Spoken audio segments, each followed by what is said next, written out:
Friends, our story begins on a beautiful beach in Thailand, where 5 friends are celebrating the final big trip of their college years.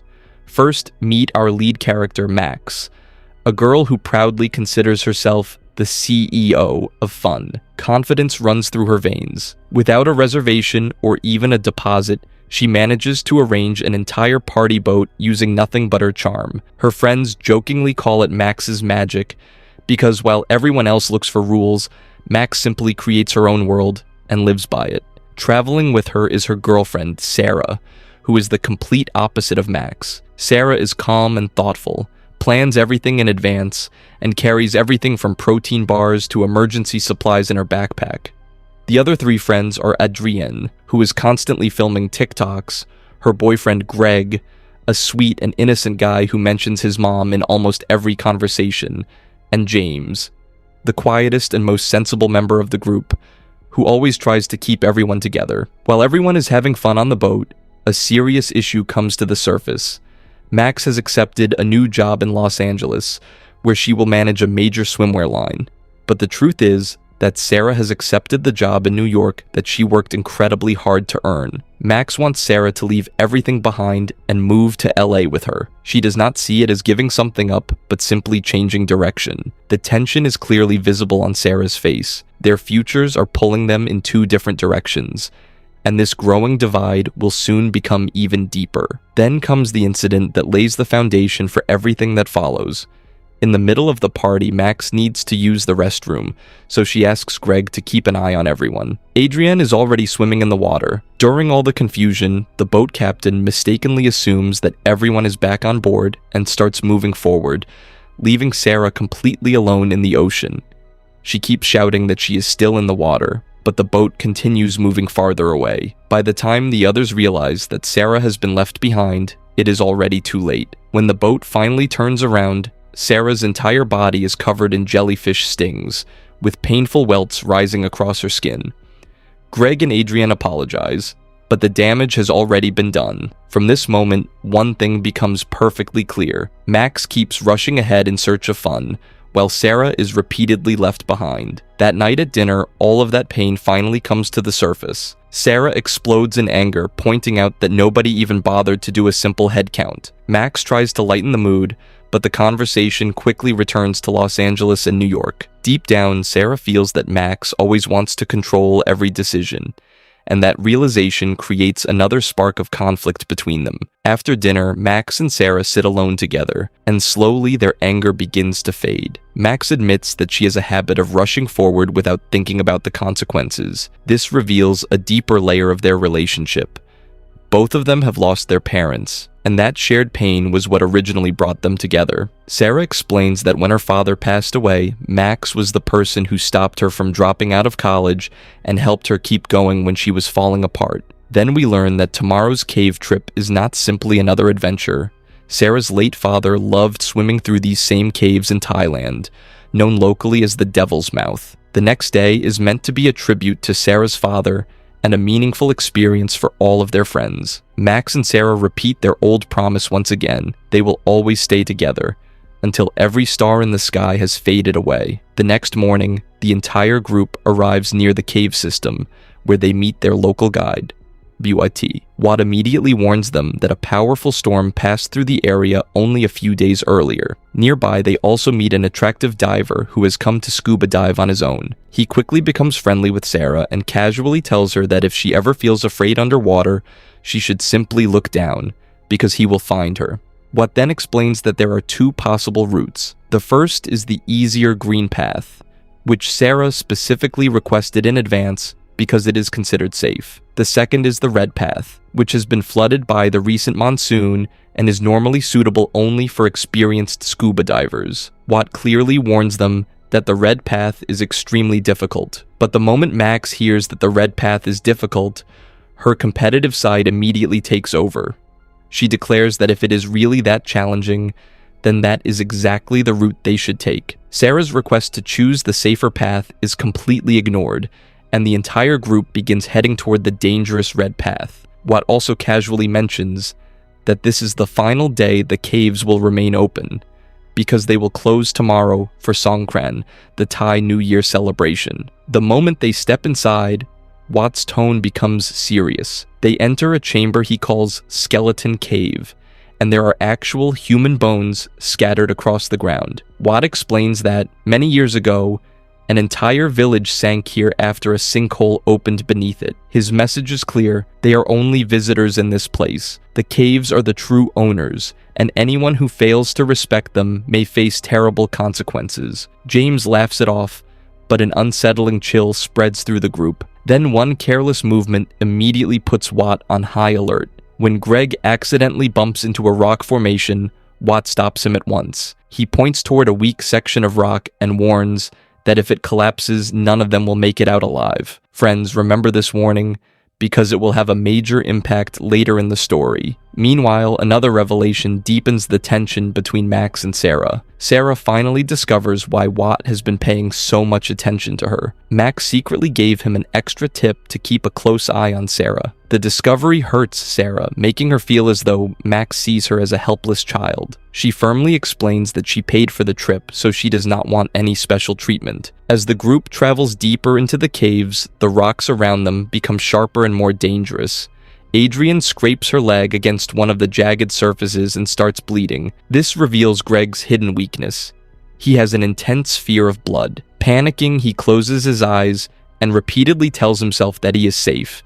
He is special, and he is simply himself. We learn that when Greg was young, his brother staged a fake accident using ketchup as blood, and ever since then, the sight of blood has caused Greg to completely freeze. Watt has one strict rule: if anyone gets injured, the entire group must turn back immediately. But Max refuses to listen. She insists that there is only one final cave left, and it is something they cannot miss. Friends, inside that final chamber, Max's stubborn decision seems to pay off. In the darkness, the water begins glowing with a mysterious light. For a few moments, everyone forgets their fear and becomes completely lost in the magical sight. But the peaceful moment does not last long. Sara suddenly notices something spreading through the water: a red trail. The attractive diver who had been scuba diving nearby has been badly injured, and the sight immediately sends Greg into another panic. Then Watt says a single word that sends a chill through everyone: Chalum. They ask what it means, and Watt gives them the answer: shark. This is where the story delivers its biggest twist. A bull shark is trapped inside these narrow enclosed caves. The recent storm pushed seawater deep into the cave system, carrying the dangerous predator inside and leaving it trapped there. The entire group is stunned. How could a shark possibly be inside a cave? Watt assures them that he can lead everyone out safely as long as they stay behind him. But the friends begin arguing among themselves, and no one listens to his instructions. In the middle of the confusion, another shocking discovery hits them. Watt suddenly disappears, leaving only his flashlight behind. The one person who knew the caves better than anyone else is now missing. The trapped friends are completely alone. First, they have to calm Greg, who can barely breathe and keeps repeating that he forgot to call his mother that day. The others encourage him, joking about Aquaman and Jason Momoa to convince him to keep moving through the water. But then their greatest fear becomes real. The shark suddenly pulls Greg beneath the surface. He becomes the first member of the group who does not survive. The remaining friends rush forward, desperately trying to save themselves. After finding a place to stop, everyone tries to regain control. The frantic escape through the jagged rocks has left Adrian badly injured. They use tape to tightly wrap Sara's injury and stop the bleeding, because every drop entering the water could now attract the shark directly toward them. Gradually, they realize this is not an ordinary shark. It is a bull shark, a species capable of surviving in both freshwater and saltwater, and known for being extremely aggressive. Trapped inside this maze-like cave system, it has become even more dangerous. Only one source of hope remains. They believe Watt was faster than them and must have already escaped to the surface where he can send help. Holding on to that possibility, they decide to remain where they are and wait for rescue. But that hope soon disappears as well. After some time, they are forced to face a terrifying truth. No help is coming. It is the Thai New Year holiday, the caves are closed, and Watt, their guide and final hope, is no longer alive. Now they must find their own way out of this deadly trap. And this is where the group splits into two sides. Sara's plan is to travel through the next cave and head directly toward the ocean because she noticed a passage that opens out toward the sea. She also wants to use the narrow, honeycomb-like tunnels, where the shark may not be able to follow them easily, but Max believes the plan is too dangerous.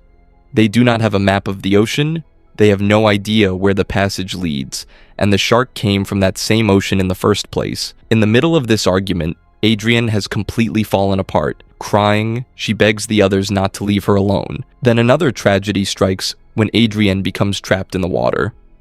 James and Sara desperately hold onto her hand and try to pull her free, but the shark takes Adrienne as well. This second loss shakes the group deeply, and no one can even say whether saving her was ever possible.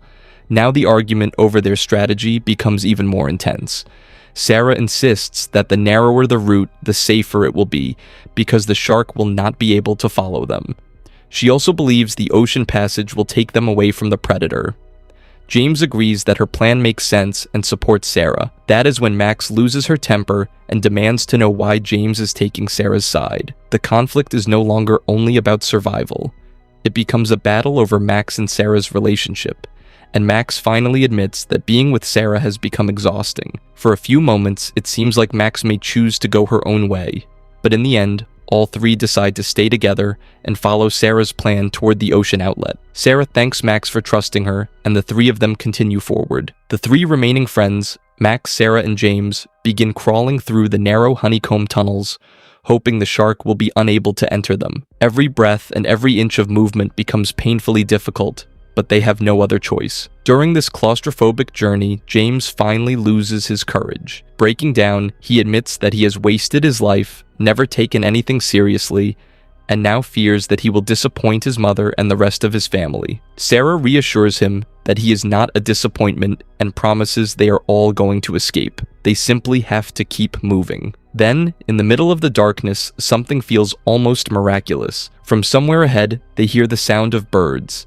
and then daylight appears before their eyes. A wave of hope rushes through the group, and they begin pushing one another forward, urging everyone to hurry and get outside.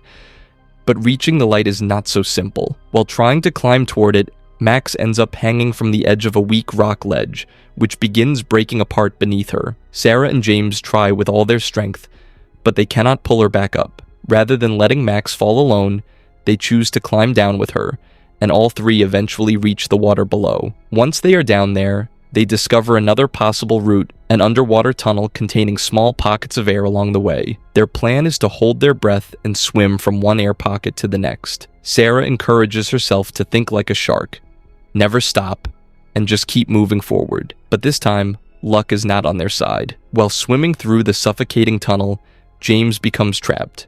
Desperate for air, he is unable to reach the final air pocket and does not survive. Max and Sara cry out, but there is nothing they can do.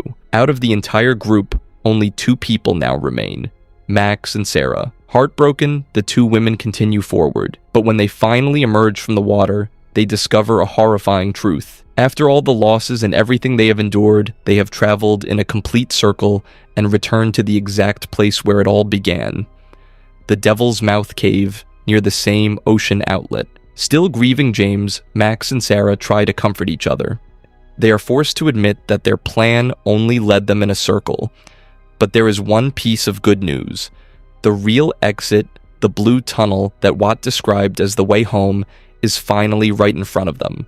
Unfortunately, the shark is still swimming between them and the exit. Holding their breath and carefully controlling every movement, they begin making their way toward the tunnel while trying to stay out of the predator's sight. A deadly game of hide-and-seek begins, where even the smallest sound could reveal their position. Somehow Max and Sara manage to avoid the shark and reach a place where the predator disappears from view for a moment. As they finally catch their breath, the two share a deeply emotional moment. Their entire argument over Los Angeles and New York now feels completely meaningless. They agree that if they make it out alive, they can go anywhere and do anything they choose. They will also learn to live with everything they have experienced together. For a brief moment, they are no longer two people trapped in an argument, but two partners who have truly forgiven each other. Holding on to hope, the two finally reach the last exit, the ocean outlet. but another devastating surprise is waiting for them. Instead of the sea below, there are only sharp rocks because the tide is still low. The rope Sara is carrying is not long enough for them to climb down safely. Max breaks down. After coming this far and losing so many people, escaping still feels like an impossible dream. But Sara refuses to give up. She realizes that if they wait a few hours for the tide to rise, they may finally have a way out. But they do not have much time, and the shark could return at any moment. So Sara makes an extremely dangerous decision. She will jump down alone, hoping the water has risen high enough for her to land safely and then return with help. Max anxiously asks what will happen if the water is not deep enough, but Sara knows they have no better option left. This brings Max to her most vulnerable moment. She begs Sara not to leave her there alone and insists that none of this was Sara's fault. When Max realizes that Sara is truly preparing to go, she desperately says that this is not who Sara is, but Sara simply replies that people change over time. Then comes the most emotional moment of the entire film. Max, who has always tried to appear stronger than everyone else, finally breaks down and sincerely apologizes to Sara. She admits that throughout her life, she believed she had to carry every burden alone for her family and for her friends, but in doing so, she never truly saw Sara or understood how strong Sara had always been inside. For the first time, Max removes her CEO of fun mask and becomes completely honest and vulnerable, repeating again and again how deeply sorry she is. Sara takes her hand and promises that she will come back for her, but this time Max cannot remain behind by herself. As Sara begins to leave, Max calls out that she is coming too. Sara tries to stop her, explaining that it will be nearly impossible with Max's injured arm, but after hearing Max's desperate plea, Sara gives in. She helps Max climb up and hands her a rope, telling her to tie it as tightly as possible around her waist. Then the two do something they have never truly done before. Trusting each other completely and supporting one another, they begin climbing the high rock wall together. For a moment, it seems like they have finally won. Max cries out with excitement that they are doing it, that they are actually going to make it.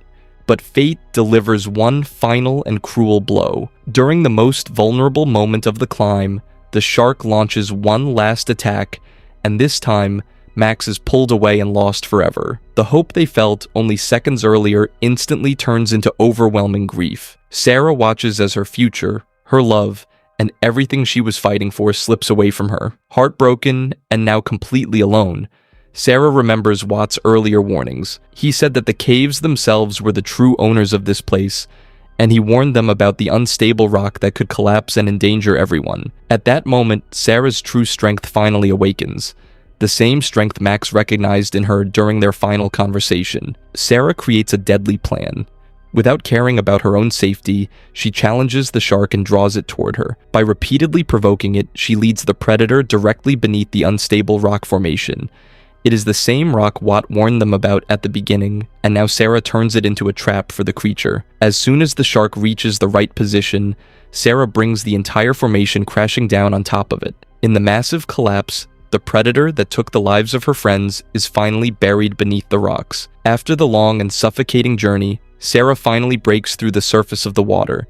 There is no darkness around her now, only daylight and the sound of birds. After what felt like endless nights of fear, she can finally breathe freely in the open air. The relief of surviving and the grief of losing everyone she loved hit her at the same time.